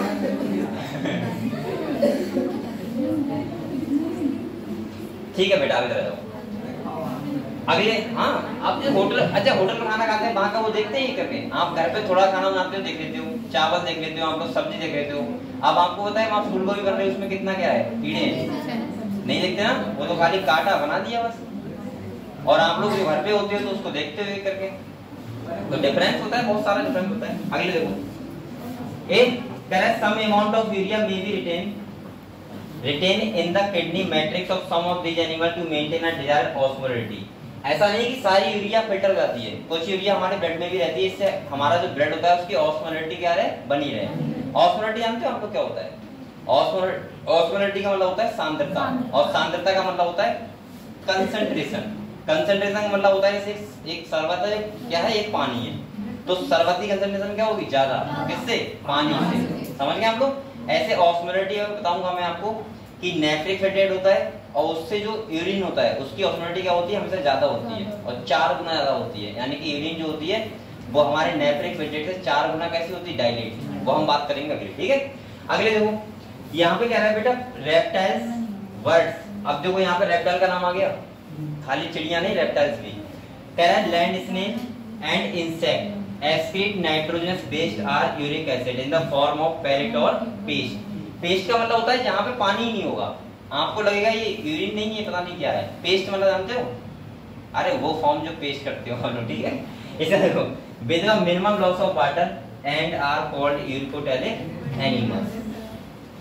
मुझे लग रहा है ये वाला तुम्हारा पैराग्राफ है, यहाँ से बेटा एक क्वेश्चन आएगा, आप लोग चाहे लिख लो, पक्का एक क्वेश्चन आएगा। और यहाँ से आपको ध्यान क्या रखना है, सबसे पहले मैंने देखो क्या बात बताई आपको, एक बार रिवाइज करते हैं। तो सबसे पहले मैंने ये कहा कि जो एनिमल्स होते हैं उनके हैबिटेट मतलब वो रहते कहाँ हैं, उसके बेस पे और एक्सक्रीटरी प्रोडक्ट उनकी बॉडी में क्या बन रहा है, सही है, वो क्या बॉडी से एलिमिनेट कर रहे हैं, उसके बेस पे हमने एनिमल्स को कितने पार्ट में डिवाइड किया बेटा, 3 पार्ट में। यानी कि कुछ एनिमल्स होते हैं ऐसे जो अमोनिया को एक्सक्रीट करते हैं, कुछ ऐसे जो यूरिया को करते हैं, और कुछ ऐसे जो यूरिक एसिड को करते हैं। मैंने कहा अमोनिया को वही कर सकता है जिसके पास बहुत ज्यादा पानी हो, जो पानी में ही रहता हो, क्योंकि अमोनिया सबसे ज्यादा टॉक्सिक होती है, सबसे ज्यादा जहरीली होती है, और अमोनिया को बॉडी से एक्सक्रीट आउट करने के लिए सबसे ज्यादा पानी की जरूरत पड़ती है। इसके बाद दूसरा मैंने बताया यूरिया। यूरिया का मतलब होता है जहाँ पे एवरेज वाटर हो, कैसा हो, मतलब पानी बहुत कम भी ना हो। जैसे हम लोग हैं, हमारे पास पानी तो है, ऐसा भी नहीं कि हम लोग पानी में ही रह रहे हैं 24 घंटे, तो इसका मतलब हम लोग किसका करते हैं, यूरिया का, जिसके लिए एक्सक्रीट आउट करने के लिए बॉडी से एवरेज वाटर की जरूरत पड़ती है, मतलब बहुत ज्यादा पानी भी नहीं और बहुत कम पानी भी नहीं, ठीक है। तीसरा आता है यूरिक एसिड। वो एनिमल्स करते हैं जो बहुत कम पानी में रहते हैं, इनके पास पानी होता ही नहीं है, ठीक है, तो उनको क्या बोलते हैं हम लोग, यूरिकोटैलिक। जो अमोनिया करते हैं उन्हें क्या बोलते हैं, अमोनोटैलिक, और जो करते हैं किसका, यूरिया का, उन्हें बोलते हैं यूरियोटैलिक। यहाँ इंपॉर्टेंट बात इससे नहीं है कि क्या बोलते हैं, क्योंकि यहाँ से सबको पता होता है, आपको इंपॉर्टेंट यहाँ पे ये है कि इसके एग्जाम्पल्स क्या हैं। जैसे मैंने कहा अमोनिया का ध्यान रखना, ध्यान से भी, अमोनिया में जो फिश आती है वो कौन सी आती है, बोनी फिश, यानी कि जो यहाँ पे भी रहती है वो कहाँ रहती है, समुद्र में भी। तो बोनी फिश जो होती है वहां पे इंपॉर्टेंट है। दूसरा लिखा है एक्वेटिक एम्फीबियंस, और तीसरा लिखा है एक्वेटिक इंसेक्ट। तीनों चीजें किसका करती हैं, अमोनिया का। अब आप लोग ध्यान रखना है यहाँ पे टेरेस्ट्रियल एम्फीबियंस और करते हैं यूरिया का, और टेरेस्ट्रियल इंसेक्ट जो होते हैं वो करते हैं यूरिक एसिड का, क्योंकि यहाँ पे देखो इंसेक्ट में लिखा हुआ है, ध्यान रखना, ये समझ गए आप लोग। और एक्वेटिक इंसेक्ट किसका कर रहे हैं, अमोनिया का, और खाली इंसेक्ट किसका कर रहे हैं, जो टेरेस्ट्रियल वाले हैं, यूरिक एसिड का। किसका, यूरिक एसिड, मतलब जो बर हो गई तुम्हारी, बर या ये मच्छर वगैरह हो गए जो ये बाहर रह रहे हैं, पानी में नहीं रह रहे हैं, वो किसका करते हैं, यूरिक एसिड का। दूसरा यहाँ पे आप लोग देखो बर्ड्स, चिड़िया, और बेटा कौन सा, रेप्टाइल्स, ये किसे करते हैं, यूरिक एसिड का। किसे करते हैं, और बकाया जो यूरिया करते हैं वो कौन है, मैरीन फिश, मतलब कार्टिलेजिनस फिश। कौन सी फिश, कार्टिलेजिनस फिश। दूसरा लिखा हुआ है यहाँ पे कि कार्टिलेजिनस फिश हो गई, इसके बाद तुम्हारी हो गई एम्फीबियंस हो गए, टेरेस्ट्रियल, और तीसरे कौन से हो गए, मैमल्स। जितने एग्जाम्पल लिखे हुए हैं बस उतना ही आपको याद रखना है, बकाया फालतू याद नहीं रखना है, क्लियर हुआ। यहाँ से 1 या 2 क्वेश्चन 100% आएंगे, आपको कंफ्यूज किया जाएगा या तो इंसेक्ट पे और यह किया जाएगा फिशेस पे, मछलियों पे, सही है। क्वेश्चन वो कैसे भी दे सकता है, मैचिंग का दे सकता है, ये आपसे पूछ सकता है कौन कौन से एनिमल ऐसे होते हैं जो अमोनोटैलिक होते हैं, कौन कौन से एनिमल ऐसे होते हैं जो यूरियोटैलिक होते हैं। बच्चे अपने माइंड में फ्रेम कर लेते हैं कि मछलियां तो पानी में रहती हैं, वो तो अमोनोटैलिक होती हैं, नहीं, खाली कौन सी होती है, बोनी फिश, और कार्टिलेजिनस फिश कैसे होती है, यूरियोटैलिक। समझ गए हम लोग, ठीक है। तो अगले हम लोग पढ़े बेटा, ये वाला टॉपिक क्लियर हुआ सबको, कहाँ से क्वेश्चन बन सकता है, ठीक है। अगले हम लोग आते हैं, अब यहाँ पे देखो क्या लिखा हुआ है। अब हम लोग यहाँ से भी ये क्वेश्चन मुझे आता है हमेशा, और वो आता है मैचिंग के लिए। मैंने आप लोगों को बताया कि जो एक्सक्रीटरी ऑर्गन होता है वो हर एनिमल्स में एक जैसा नहीं होता। जैसे हम लोग हैं, हम लोगों में किडनी होता है, फ्रॉग होता है उसमें भी किडनी होता है, क्या सबके पास किडनी होता है, नहीं, क्योंकि कुछ एनिमल तो ऐसे होते हैं जिनके पास ऑर्गन सिस्टम होता ही नहीं है, तो उनके पास किडनी फिर कहाँ से होगा, उनके पास कुछ सेल होंगे। कुछ एनिमल्स ऐसे होते हैं जिनके पास ऑर्गन ही नहीं है, तो उनके पास बॉडी सरफेस से भी हो जाएगा। तो अलग अलग एनिमल्स में एक्सक्रीटरी ऑर्गन क्या होते हैं, अलग अलग, और यह भी आपको पता होना चाहिए। अब देखो यहाँ पे क्या है, a survey of animal kingdom present a variety of excretory structure. जब हमने एनिमल्स का सर्वे किया तो वहां देखा कि अलग अलग एनिमल्स में अलग अलग एक्सक्रीटरी स्ट्रक्चर यानी कि एक्सक्रीटरी ऑर्गन प्रेजेंट थे। जैसे यहाँ पे कह रहा है in most of the invertebrates. मैंने आपको बहुत बार बताया इनवर्टिब्रेट्स का मतलब क्या होता है, अब सबको पता है। इनवर्टिब्रेट्स का मतलब होता है जिसके पास वर्टिब्रा कॉलम ना हो, यानी कि रीढ़ की हड्डी ना हो। मैं बोल सकता हूँ पोरीफेरा टू हेमीकॉर्डेटा। कह रहा है these structures are simple tubular form. यहाँ पे क्या होता है, ट्यूबुलर फॉर्म होता है सिंपल सा, ऐसा नहीं कोई ऑर्गन होगा, मतलब कुछ ना कुछ स्ट्रक्चर तो होगा एज लाइक नेफ्रॉन तरह, लेकिन ऐसा नहीं कि पूरा किडनी होगा। समझ गए हम लोग। तो सिंपल ट्यूबुलर का मतलब ट्यूब लाइक, ट्यूबुलर मतलब उसके लाइक स्ट्रक्चर होगा। अगले कह रहा है whereas vertebrates have complex tubular organ, जिसे क्या बोलते हैं बेटा, किडनी। अब ये कह रहा है जो वर्टिब्रेट्स होते हैं उनके पास एक अच्छा सा बढ़िया सा ऑर्गन होता है और जिसे हम लोग क्या बोलते हैं, किडनी। और किडनी रोल प्ले करता है हम लोगों में यूरिया को एक्सक्रीट आउट बॉडी से करने के लिए। क्लियर हुआ? ठीक है। अगले कह रहे हैं some of these structures are mention here. अब यहाँ पे कुछ एग्जांपल दिए हुए हैं वो आपको ध्यान रखना है। जैसे यहाँ पहले दिया है प्रोटोनेफ्रिडिया, क्या दिया बेटा, और कह रहा है flame cell are the excretory structure in platy, जिसका एग्जांपल क्या है, प्लेनेरिया, या उसको बोलते हैं फ्लैट बॉम्ब। ये आप लोग एनिमल किंगडम में पढ़ चुके हो, पता है आप लोगों को यहाँ पे। ठीक है। अगले कह रहा है rotifers some annelids and the cephalochordate. इनके पास क्या होता है बेटा, एम्फिऑक्सिस। सेफेलोकॉर्डेट आपको ध्यान है, मैंने बताया था कि एक कॉर्डेटा में 3 पार्ट में डिवाइड किया है, यूरोकॉर्डेटा, सेफेलोकॉर्डेटा, वर्टिब्रेटा। तो सेफेलोकॉर्डेटा उसी की बात हो रही है। एग्जांपल क्या है इसका, एम्फिऑक्सिस। अगले कह रहा है बेटा protonephridia are primary concern with ionic and fluid volume regulation. अच्छा, आप लोग ऑस्मो रेगुलेशन जानते हो क्या होता है? देखो, जो इधर देखो, हमारी बॉडी में चाहे किसी की बॉडी में जो ऑर्गन एस्क्रीशन का काम करेगा, किसका काम करेगा, एस्क्रीशन का, यानी कि बॉडी से वेस्ट मटेरियल को रिमूव करवाएगा, हमेशा ध्यान रखना वही ऑर्गन जो होगा वो करेगा ऑस्मो रेगुलेशन का भी काम। इसका मतलब सिंपल सा ही समझो आप लोग, ऑस्मो रेगुलेशन का मतलब होता है ऑस्मोलरिटी रेगुलेट करना। आप लोग बताओ बेटा, आपने कभी, देखो ये बात आप लोग सोचते हो खाली कि हमने पानी कम पिया तो हमारी यूरिन कम आएगी, हमने पानी ज्यादा पिया तो यूरिन ज्यादा आएगी। एक बात सोचो, आप लोगों ने कभी ये सोचा कि हमारी किडनी को ऐसा पता लगता है कि हमने पानी कम पिया या फिर ज्यादा पिया?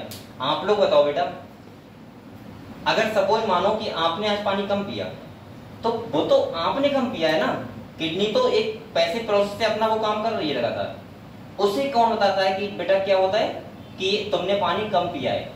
ऐसा तो है नहीं भाई, किडनी फिल्टर कर रही है। अगर मान ली तो ऐसा ना कि ब्लड की ऑस्मोलिटी कम कर देगी, वो ब्लड तुम्हारा गाढ़ा कर देगी, ऐसे तो मर जाओगे एक दिन के अंदर अगर पानी कम पियोगे तो।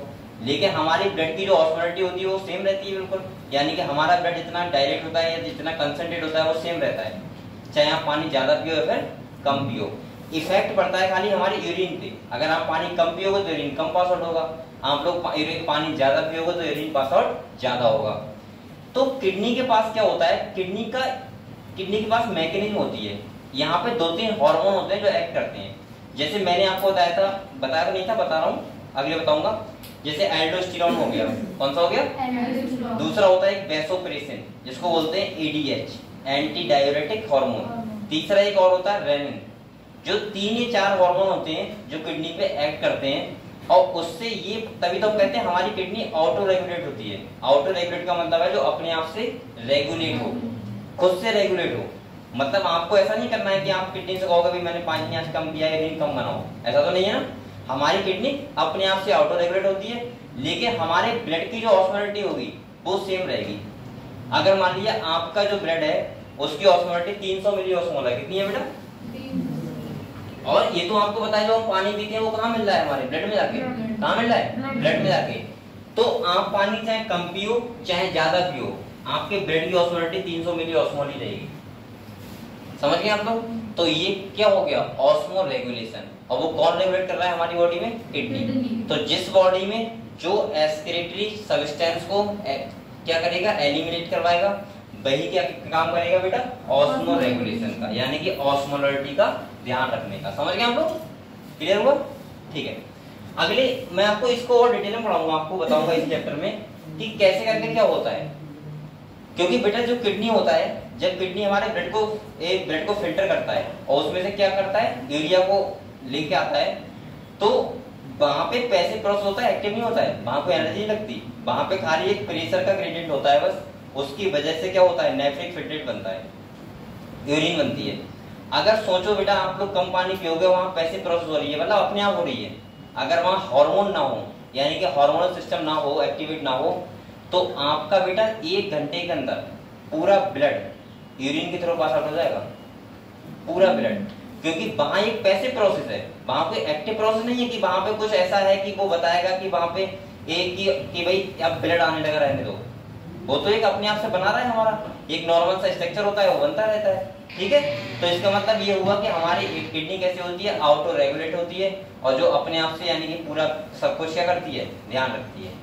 अगले यहाँ पे कह रहा है बेटा nephridia are the tubular respiratory structure of the earthworm, किसमें होते हैं, और कुछ एनालिट्स होते हैं उसमें, ठीक है। Nephridia help to remove nitrogenous waste and maintain a fluid and ionic balance, यानी कि कैसा आयनिक बैलेंस है और उसका क्या होता है, कितना ऑस्मोलिटी रखनी है, ठीक है, किसी भी ब्लड की। अगले कह रहे हैं Malpighian tubules are the excretory organ of most of the, किसमें होते हैं बेटा, इंसेक्ट इंक्लूडिंग तुम्हारा कॉकरोच हो गया, ठीक है। Malpighian tubules help in the removal of nitrogen waste and osmoregulation. मैंने कहा जो नाइट्रोजन वेस्ट को एक वेस्ट मटेरियल होगा उसको आउट करेगा, वही किसका काम करेगा, ऑस्मो रेगुलेशन का। अगले कह रहा है एंटीनल ग्लैंड और green gland perform the excretory function in the crustaceans like, क्या हो गया, प्रॉन। प्रॉन का मतलब क्या होता है, झींगा, जो बहुत लोग यहाँ पे खाते होंगे। कौन कौन खाता है बताओ बेटा, ये खा लेता है, नरेश है खा लेता है। अरे तो उसमें वो वैसी बात क्या है बेटा, वो तो सी फूड है, खा लिया तो क्या दिक्कत है।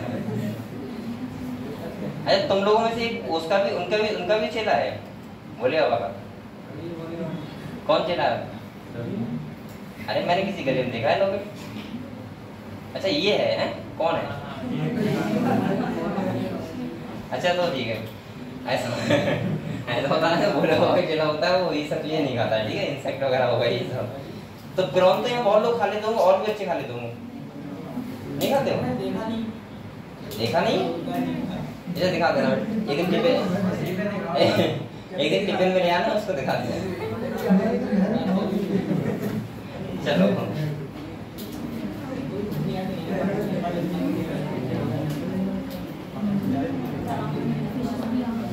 आपने वो देखा है, केकड़ा देखा है, केकड़ा वो भी तो लोग खा लेते होंगे, यहाँ पे खा लेता है, कौन खा लेता है केकड़ा?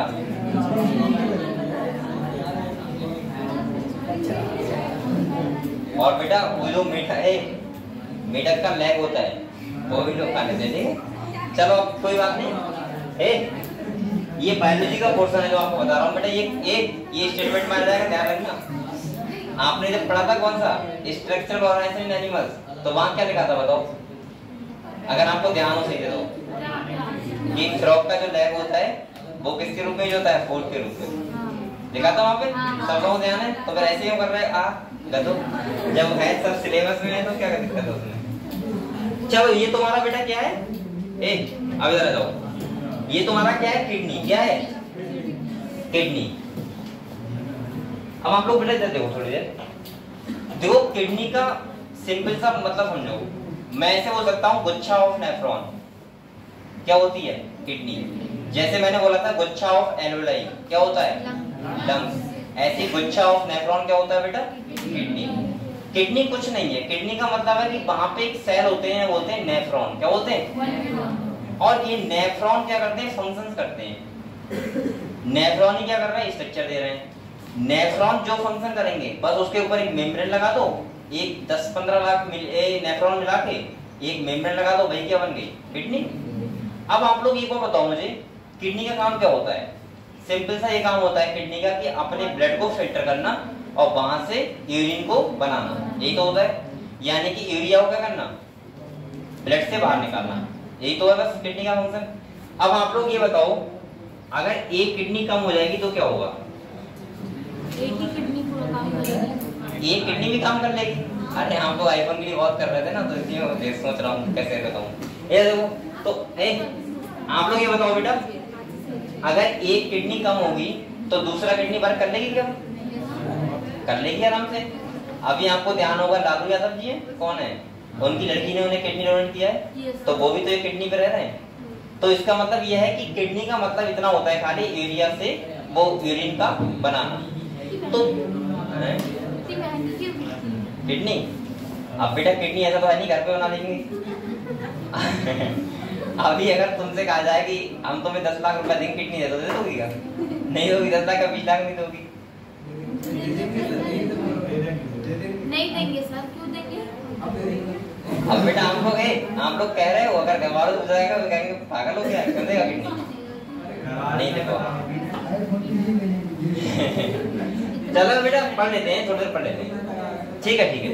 अब देखो इधर देखो, ये देखो हमारा जो किडनी का लोकेशन कहाँ होता है वो समझो। जो किडनी होता है, कभी तुमने किडनी का ऑपरेशन देखा है किसी के? किडनी का ऑपरेशन अगले नहीं होता है, कहाँ होता है? पीछे, यहाँ पे होता है। इसका मतलब ये हुआ कि जो किडनी होता है वो हमारा थोड़ा पीछे लोकेशन होता है। कहाँ होता है? पीछे। और मैं जहाँ हाथ लगाऊं यहीं पे होता रहूंगा, सही है? किडनी हल्की सी पीछे साइड में होती है। अब ये देखो बेटा, यहाँ से किडनी से जो निकल, ये वन पेयर किडनी होती है। किडनी किससे बनी होती है? नेफ्रॉन से। किससे बनी होती है? नेफ्रॉन से। और किडनी से ऐसे स्ट्रक्चर निकलता है, ये इन्हें बोलते हैं यूरेटर। क्या बोलते हैं? यूरेटर। ये कितने होते हैं? दो, एक ये है और एक क्या है? ये। अब यहाँ पे देखोगे, यहाँ पे बेटा यूरिन बनती रहती है किडनी में, और यहाँ पे हल्के हल्के क्या होती रहती है? स्टोर। ये होता है यूरिनरी ब्लेडर। समझ गए आप लोग? अब यहाँ पे यूरिन जब 500 से 600 ml हो जाती है, कितनी जाती है? 500 से 600 ml हो जाती है, तो हल्के से क्या होता है कि हमारी जो यूरिनरी ब्लेडर होता है, इसकी मसल्स क्या होती है? स्ट्रेच होती है। क्या होती है? स्ट्रेच। और जब स्ट्रेच होती है तो यहाँ पर रिसेप्टर लगे होते हैं, और वो रिसेप्टर सिग्नल बनाते हैं क्या? ब्रेन को। और फिर हमें क्या होता है? लगने लगती है। देखो इसके बाद यहाँ देखो, यहाँ पे एक स्पिंचर होता है, जिसे बोलते हैं यूरेथ्रल स्पिंचर। क्या बोलते हैं बेटा? यूरेथ्रल स्पिंचर बोलते हैं। और मैंने कहा था कि छोटे बच्चे होते हैं, उनमें स्पिंचर क्या होता है? लेस डेवलप होता है, डेवलप नहीं होता है। और डेवलप नहीं होता है इसीलिए वो क्या कर देते हैं? उन्हें बिस्तर पे ही क्या हो जाता है। तो उसका मतलब ये हुआ कि उनका यूरेथ्रल स्पिंचर क्या नहीं होता? सही नहीं होता। सही है, वो बताते हैं जब तक हो जाता है। ठीक है। दूसरा क्या होता है? ये देखो अब देखो दूसरा देखो, अब आप लोग अपनी कहानी बता रहे हो। दूसरा क्या होता है? ये देखो, यूरिनरी ब्लेडर से जो यूरिन पास होती है, उसको बोलते हैं, उस डक्ट को बोलते हैं यूरेथ्रा। क्या बोलते हैं बेटा? यूरेथ्रा। एक बात और ध्यान रखना है आपको, जो यूरेथ्रा है ये कॉमन ओपनिंग होती है, कॉमन डक्ट होती है। किसकी? मेल में यूरिन और प्लस सीमन की। सीमन और यूरिन तुम्हारा एक ही ओपनिंग होती है यूरेथ्रा, जिससे मेल में दोनों पास आउट एक ही डक्ट से होते हैं, लेकिन ये फीमेल में अलग होता है। ठीक है। फीमेल में यूरिन का जो ओपनिंग होता है वो अलग होता है, और जो गैमेट का होता है वो क्या होता है? अलग होता है। तो यहाँ पे क्या होता है? इसका मतलब यूरेथ्रा क्या है बेटा? Common opening. इसकी यूरिन प्लस सीमेन की। ये बात समझ गए आप लोग? दूसरा आप लोग ध्यान रखना है यहाँ पे,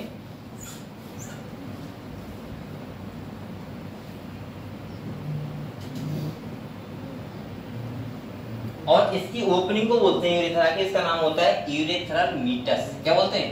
यूरेथ्रल मीटस। अगर आपको ना पता हो तो यहाँ लिख सकते हो आप लोग, ओपनिंग ऑफ यूरेथ्रा, जो कहाँ बोलती है? पेनिस में जाके। ठीक है। तो ओपनिंग ऑफ यूरेथ्रा उसको बोलते हैं हम लोग यूरेथ्रल मीटस।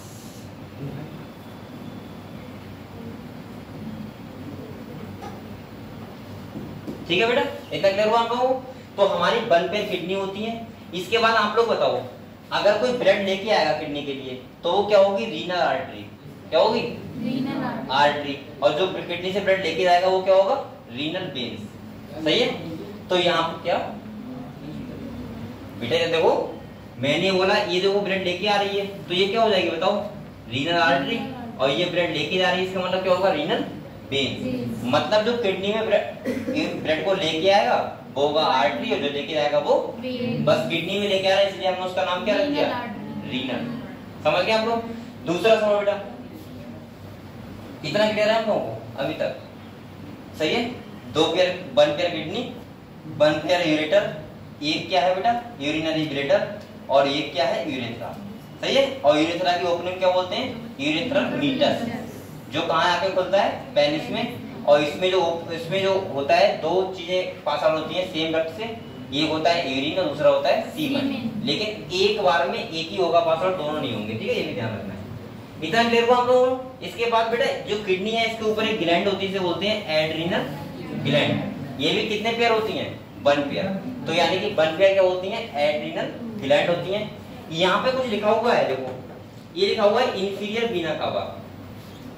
आप लोग इसका मतलब समझे क्या है? आप लोग बताओ, मैंने आप लोगों से कहा था जो हार्ट होता है हमारा, हार्ट होता है जो कॉमन डक्ट हार्ट में आती है। जैसे समझो, एक बात समझो, ये डरमंड कॉलेज है, यहाँ पे बहुत गेट से होके पहले तो, गेट से पहले तो, बाद में तो बहुत रास्ते होंगे, लेकिन तुम आओगे कॉलेज में तो उसके लिए तो एक ही रास्ता है, दो है लेकिन मान लो एक ही है, कह दो, मतलब उसमें भी देख लिया कितने बड़े वाले कहते हैं कि दो है सर, मैं कह रहा हूँ एक, मान लो एक रास्ता है, ठीक है। अगर एक रास्ता है तो अगर आपसे पूछा जाए कि डरमंड कॉलेज आने का मेन रास्ता कौन सा, तो आप वही तो बताओ, गेट जो है।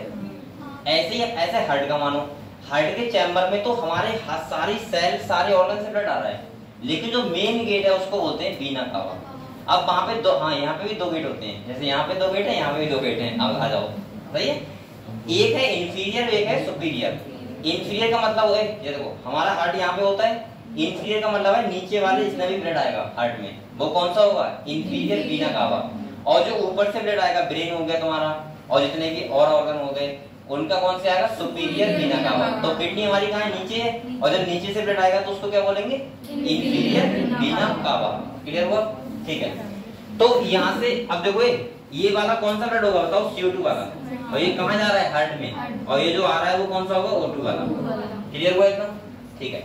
अगले देखो बेटा, यहाँ पे एक बात और समझो, आप लोग हमेशा याद रखो, कोई भी चीज सही है, मैं किडनी की बात नहीं कर रहा हूँ, जिसका चारों तरफ वाला एरिया होता है उसको बोलते हैं कॉर्टेक्स, क्या बोलते हैं, और जो बीच का एरिया होता है उसे क्या बोलते हैं, मेडुला। चाहे कहीं भी हुआ, ठीक है, ध्यान रखना ये बात। तो क्या हो गया, कॉर्टेक्स ये वाला रीजन हो गया, और मेडुला कौन सा हो गया, बीच वाला। इसके बाद पेल्विस, पेल्विस रीजन कौन सा होता है, ये वाला कौन सा होता है, जहां से हम बोल सकते हैं यूरेटर निकलते हैं, और इस एरिया को एक और बोलते हैं हेलम। यहाँ पे लिखा हुआ नहीं है, अगले लिखा होगा कहीं पे। और ये वाला बताओ बेटा क्या होगा, डोर्सल एओर्टा। क्या है, मैंने कहा था ऐसे ही अब हार्ट से ब्लड निकलेगा तो उसका भी कॉमन एक गेट होगा, इसे बोलेंगे एओर्टा, और बाद में बहुत सारी आर्टरी में डिवाइस हो जाएगा। क्लियर हुआ इतना, तो ये क्लियर हुआ।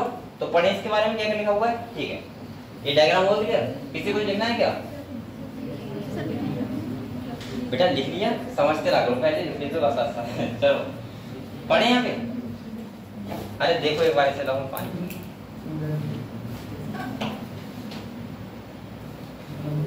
नहीं लिखा हो तो लिख लो, जो जो लिखना है आपको।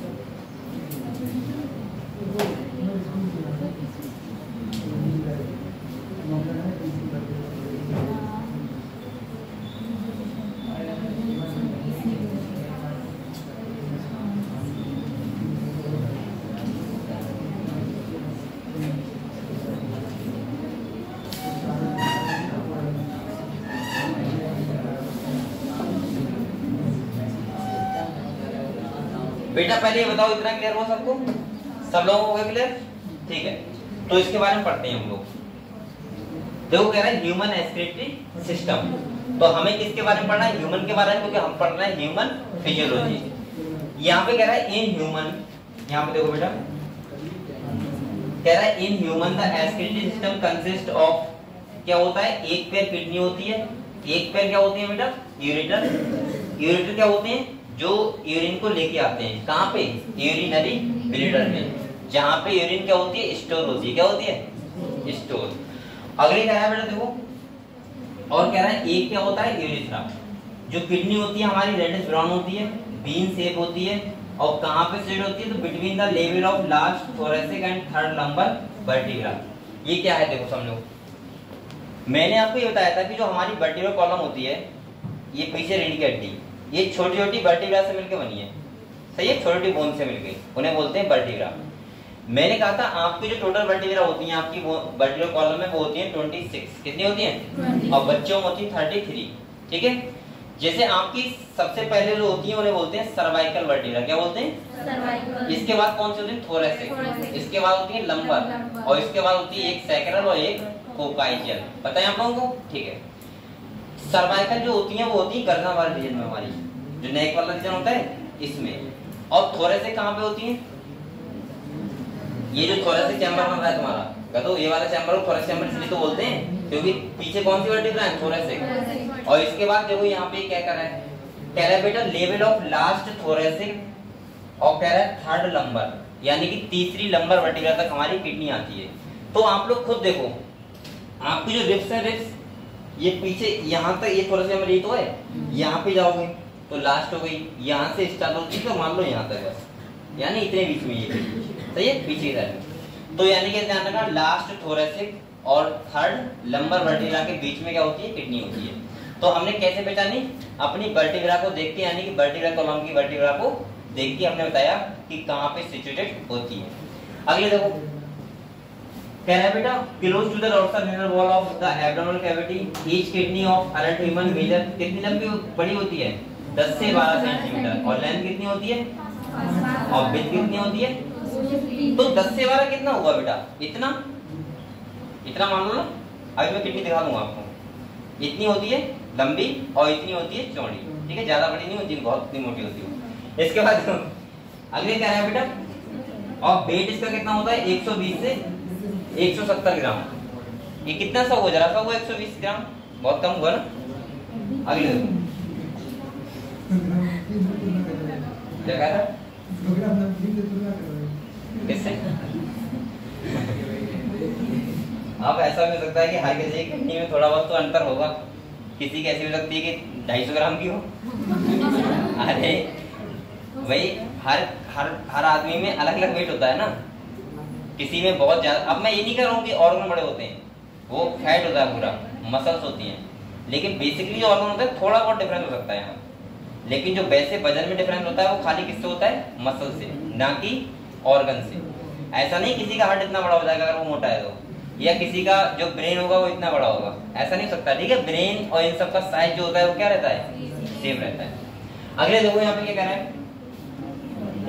बोलो मत अभी, towards the centre of the inner concave surface of the kidney is अ नोच कॉल्ड, क्या बोलते हैं इसे, हिलम। मैंने कहा था जहां से कोई चीज निकलती है, जैसे आर्टरी हो गई, वेन्स हो गई, यूरेटर हो गए, जहां से निकलना है किडनी से, उस एरिया को क्या बोलते हैं, हिलम।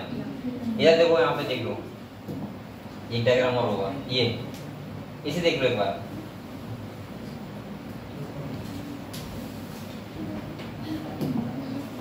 देखो यहाँ पे क्या है, इस डायग्राम में देखो बेटा अच्छे से, जो यहाँ से ये निकल रहा है, देखो ये देखो यहाँ से निकलना है, ये आर्टरी, ये क्या है बेटा वेन, और ये क्या है आर्टरी, ये क्या है यूरेटर, ये तो है, ये किडनी का क्या है सेक्शन है, यहाँ से निकल रहा है पोर्शन, तो इसे क्या बोलेंगे, हिलम, क्या बोलेंगे। दूसरा देखो बेटा, इस वाले रीजन क्या बोलेंगे, कॉर्टेक्स, और बीच वाले क्या बोलेंगे, मेडुला। इसके बाद यहाँ पे इन्हें बोलते हैं मेडुलरी पिरामिड, क्या बोलते हैं, ये जो है, अच्छा ये तुम्हें, ये क्या काम है इनका, इनका कोई काम नहीं, इनके अंदर नेफ्रॉन होते हैं, जिन्हें बोलते हैं मेडुलरी नेफ्रॉन, ये बताऊंगा अभी जाके, ठीक है। आपके नेफ्रॉन दो टाइप के होते हैं, ये होते हैं कॉर्टिकल नेफ्रॉन, और दूसरे कौन से होते हैं, मेडुलरी नेफ्रॉन। अगले देखो, तो ये पिरामिड हो गया, ये मैंने बताया था पेल्विक रीजन होता है, और इसके बाद तुम्हारा ये बीच, ये क्या होता है, ये रीनल कॉलम होते हैं यहाँ पे, ये और क्या है यहाँ पे, बस ये दिया है, ठीक है, ये तो समझ गए हम लोग। और इसके अंदर क्या होंगे, नेफ्रॉन होंगे, क्या होंगे, नेफ्रॉन, ठीक है। तो इसके बारे में देखो क्या लिखा हुआ है, ये देखो यहाँ पे लिखा हुआ, देखो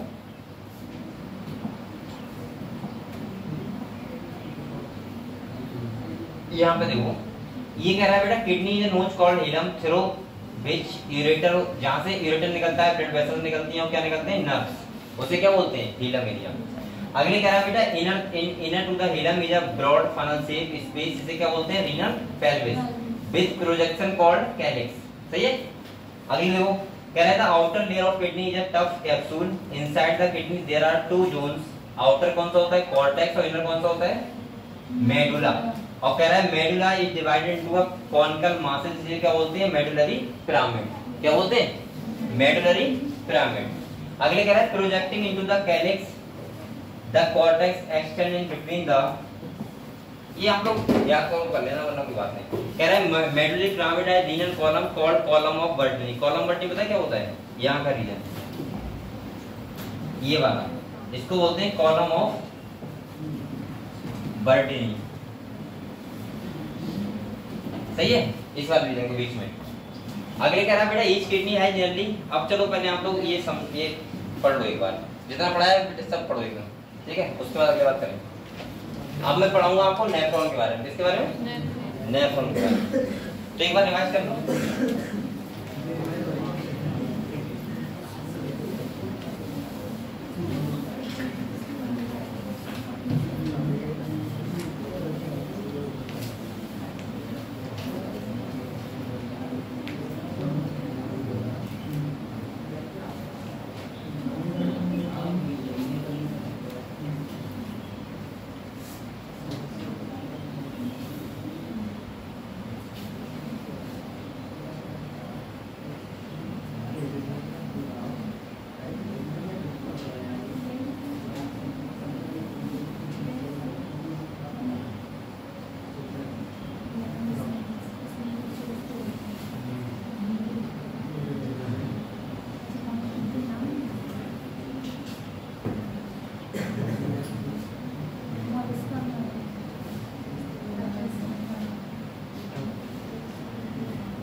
बार रिवाइज करो, फिर इसके बाद दोबारा रिवीजन करते हैं, आगे बढ़ते हैं।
रिवाइज कर लिया आप सब लोगों ने? कर लिया?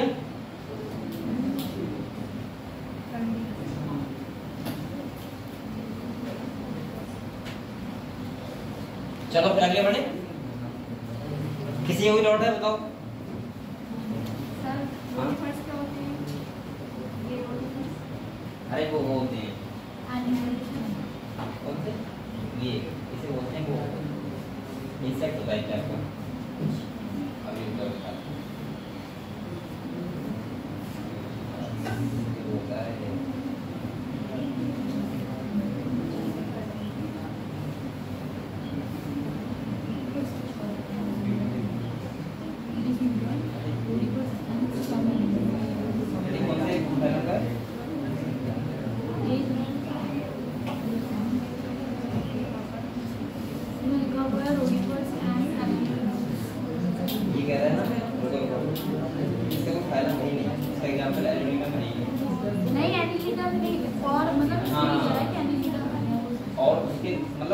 छोटे एनिमल होते हैं, छोटी बर्ड होते हैं। तो इसका फाइलम में हमारा एग्जांपल जिक्र नहीं हुआ है एनिमल एग्जांपल, ठीक है? तो कोई दिक्कत नहीं। बेटा ये बताओ किसी बच्चों को कोई डाउट है? डाउट तो नहीं किसी को? यहाँ तक हमने पढ़ा अभी तक, ठीक है?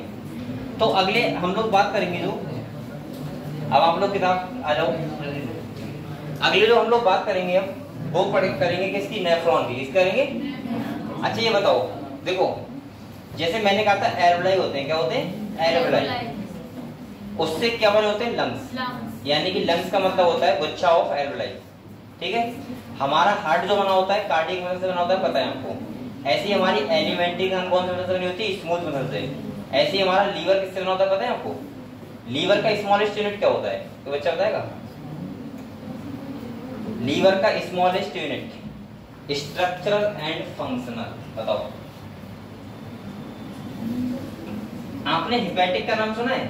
हिपैटिक सेल से लीवर बना होता है, लेकिन वो इस ध्यान रखना ऐसे क्वेश्चन गलत हो जाता है, वो स्मॉलेस्ट यूनिट नहीं है लीवर की। जैसे लंग्स की स्मॉलेस्ट यूनिट क्या है? एल्वेओलाई। ऐसे लीवर का हिपैटिक सेल नहीं है, हिपैटिक लोब्यूल्स है। क्या है?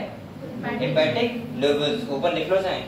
लीवर का जो बेटा ये कहानी अधूरा थोड़ी सी, ये क्वेश्चन गलत करते हैं बच्चे 100%। लीवर का जो स्मॉलेस्ट यूनिट है, यानी सबसे छोटा यूनिट है बेटा, वो क्या है? हेपेटिक सेल ना होके हेपेटिक लोब्यूल्स, और हर बच्चा समझता है कि हेपेटिक सेल ही होगा, होगा नहीं होगा, लेकिन यहाँ पे क्या होता है, हेपेटिक लोब्यूल्स। सही है, देखो तो लिख रहा है बेटा। ऐसे ही आप लोग बताओ, अगर हम किडनी की बात करें कि स्मॉलेस्ट स्ट्रक्चरल फंक्शनल यूनिट क्या होती है, तो क्या होती है, नेफ्रॉन। यानी कि एक किडनी में लगभग कितने होते हैं, 10 से कितना बोल रहा हूँ मैं, 1 मिलियन, हाँ, यानी कि 10 लाख, ऐसे बोलो, 1 मिलियन इक्वल टू कितना होता है, 10 लाख। तो एक किडनी में लगभग 10 लाख क्या होते हैं, नेफ्रॉन होते हैं। और गुच्छा ऑफ नेफ्रॉन को क्या बोलते हैं हम लोग, किडनी। समझ गए। तो किडनी के अंदर जो नेफ्रॉन होता है वही किडनी को स्ट्रक्चर देता है, और वही क्या करता है, उसमें फंक्शन करता है, यानी कि वर्क करता है। तो यहाँ पे क्या कह रहा है, देखो साफ साफ लिखा हुआ है, each kidney has nearly 1 million complex tubular structure, इसे क्या बोलते हैं, नेफ्रॉन। अब आप लोग एक बात बताओ मुझे बेटा, ये देखो, अगर मैं एक नेफ्रॉन की स्टडी कर लूं कि वो नेफ्रॉन कैसे फंक्शन कर रहा है, वो कैसे फिल्टर कर रहा है, उसके कौन कौन से पार्ट होते हैं, कैसे करके वो यूरिन को पास आउट यानी बना रहा है, तो इसका मतलब हम सारी किडनी के फंक्शन पढ़ लेंगे। हमें क्या पढ़ना है, खाली एक नेफ्रॉन की स्टडी करनी है। क्या करना है, एक नेफ्रॉन की स्टडी। तो यहाँ पे ये कह रहा है बेटा, which are the functional unit, और ये क्या होती है किडनी की, फंक्शनल यूनिट, यानी कि नेफ्रॉन ही क्या करते हैं, किडनी में फंक्शन करते हैं। अगले कह रहा है, ईच नेफ्रॉन हैज 2 पार्ट, कितने पार्ट होते हैं, 2। एक होता है ग्लोमेरुलस, दूसरा होता है रीनल ट्यूब्यूल्स। तो हम लोग पहले नेफ्रॉन के बारे में एक बार देख लेते हैं, ठीक है, इसके बाद ये पढ़ेंगे। आपको किडनी दिखाऊं, किडनी कैसी होती है, इसका भी कुछ फायदा ले लिया जाए।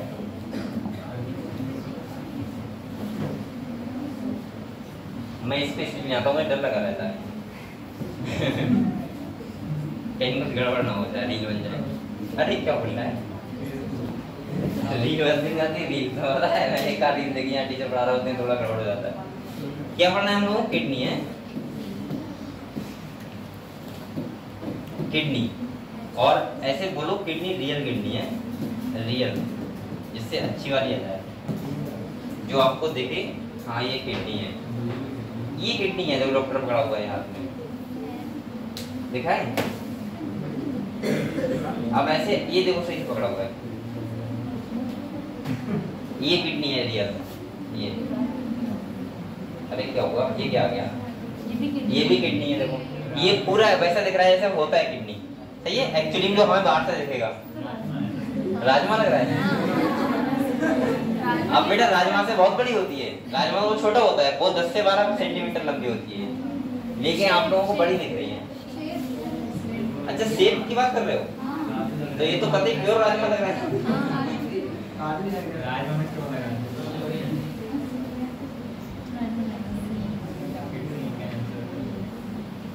ये सब किडनी के डायग्राम है, ठीक है, आपको दे सकते हो, ठीक है।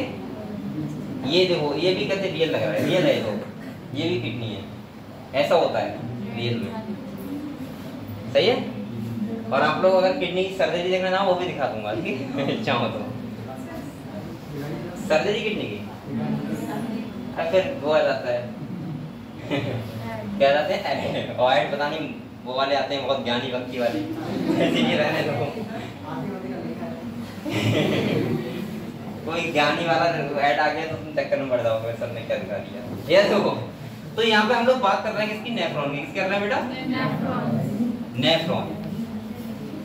मैंने कहा था किसी किडनी का जो फंक्शनल यूनिट होता है और स्मॉलेस्ट सेल होता है, उसे क्या बोलते हैं, नेफ्रॉन। ठीक है, यहाँ पे नेफ्रॉन के हम लोग पहले पार्ट समझते हैं, और मैं एक नेफ्रॉन आपको बना दिखा रहा हूँ कैसा होता है, फिर इसके बाद हम लोग बकाया हम लोग देखेंगे कैसा होता है। किताब में बहुत कॉम्प्लिकेट बना हुआ है, मैं यहाँ पे सिंपल फॉर्म बना रहा हूँ, ठीक है, और उसके पार्ट में आपको समझा रहा हूँ। जैसे ये क्या है,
इधर देखो बेटा, ये क्या है? एक नेफ्रॉन है। क्या है?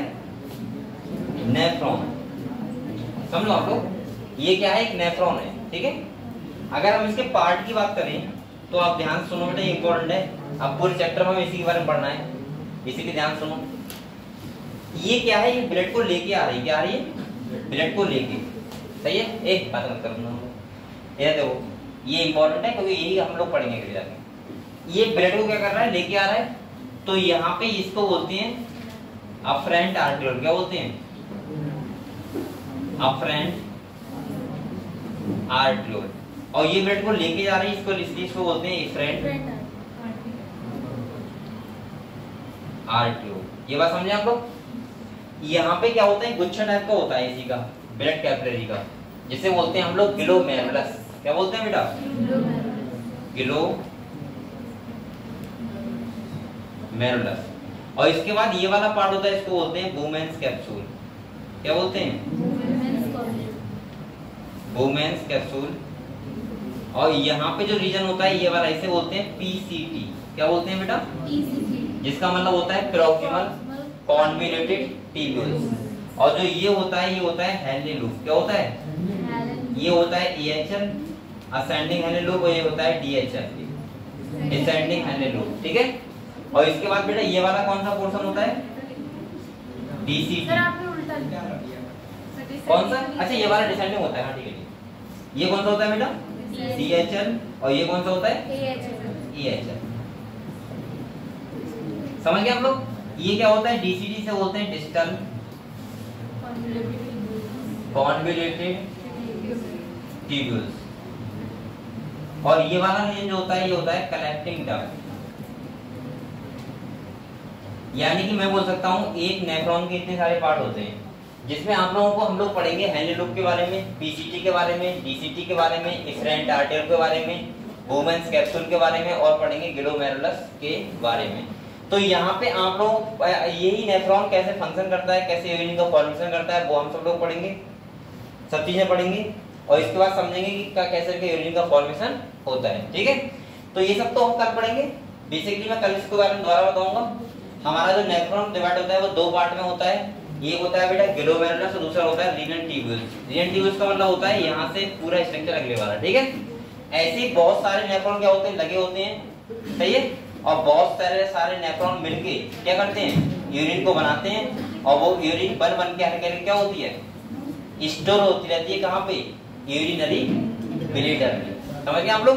और ऐसे करके कैसे, देखो यहाँ पे मैं तुमसे एक बात कह रहा था कि हमारी जो किडनी होती है वो पैसेंटली वर्क करती है। कैसे करती है? पैसेंटली। यानी कि इसका जो डायमीटर होता है वो कम होता है, इसका डायमीटर क्या होता है? ज्यादा। जब बेटा यहाँ ज्यादा डायमीटर होगा, यहाँ कम होगा। और आप लोग बताओ जो यहाँ पे फोर्स नहीं लगेगा क्या? सही है, और जब फोर्स लगेगा तो यहाँ से क्या होता है? फिल्ट्रेशन। क्या होता है? किधर? बूमेन्स कैप्सूल की तरफ। और जो फिल्टर होता है वही तो हमारा क्या होता है? यूरिन। कुछ इंपॉर्टेंट चीजें आती हैं वो वापस जाती हैं, और बकाया हमारा क्या बन जाता है? यूरिन। समझ गए हम लोग? तो हम लोग कल इसके बारे में कोई डिटेल में पढ़ेंगे कि क्या क्या होता है, कैसा क्या होता है। तो इसके बाद हम लोग मिलते हैं कल। हाँ बताओ। अच्छा, मैं कोई बोला सर। ठीक है बेटा, तो आज हम लोग मिलेंगे शाम को 9 बजे। देखते हैं कल कोई चेक करना करे, इसलिए जाना पड़ा था। हाँ आज कल थोड़ा सा इमरजेंसी जाना पड़ा था एकदम, तो इस चक्कर से